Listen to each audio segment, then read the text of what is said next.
1 маусым күні Астанадағы сот төрелік академиясына магистранттарды қабылдау басталады. Елімізде судьяларды дайындайтын жалғыз оқу орнына заң саласында білім алған 5 жыл тәжірибесі бар 29 жастан асқан мамандар ғана алынады екен. Іріктеу 3 кезеңнен тұрады. Үміткерлер алдымен кешенді тестілеуден өтеді. Одан кейін кейсті шешу, яғни жағдайға байланысты тапсырманың заңдық негізде шешімін табу керек. Үшінші эссе жазады. Болашақ судьялар құжаттарын қабылдау комиссиясына өткізе алады, немесе оны электронды үкімет порталы арқылы тапсыруына болады. Айта кетейін, академияда жыл сайын 60 адамға мемлекеттік грант бөлінеді. Ақылыда білім алуға болады. Соңғысына биыл өзгерістер енгізіліп жатыр екен.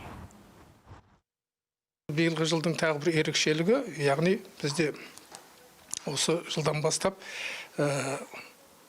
магистратураның 2 жылдық бағдарламасы бойынша да қабылдау бізде басталады. Ал бірақ ол қабылдау ақылы деңгейде деген жоспарымыз бар. Онда педагогикалық бағыт бар. Ол бүкіл программасы, бағдарламасының барлығында үлкен жаңағындай методологиялық тұрғыдан өзгерістер енгізіледі. Сот саласының дамуына академияның қосқан үлесі орасан. Оқу орны құрылғалы 9 жылда 600-ден аса магистрант білім алған.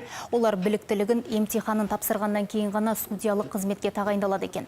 Болашақ мамандар академия қабырғасында жүріп, халықаралық тәжірибеден өтеді. Магистранттар Германиядағы Висмар және Ресейдің заң университеті профессорларының дәрісін тыңдап, біліктіліктерін арттырады.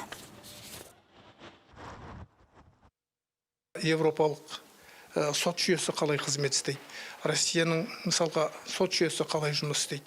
Қазақстанның сот жүйесі қалай жұмыс істейді? Осы салыстыру арқылы олардың өзіндік ұстанымдары, өзіндік көзқарастары қалыптастырады. Қай жағынан біз мысалға алда жүрміз? Қай жағынан біз кем қалып жатырмыз? Қай жағынан бізге қандай өзгерістер енгізу керек? Осы жағынан да олар үлкен тәжірибе жинайды.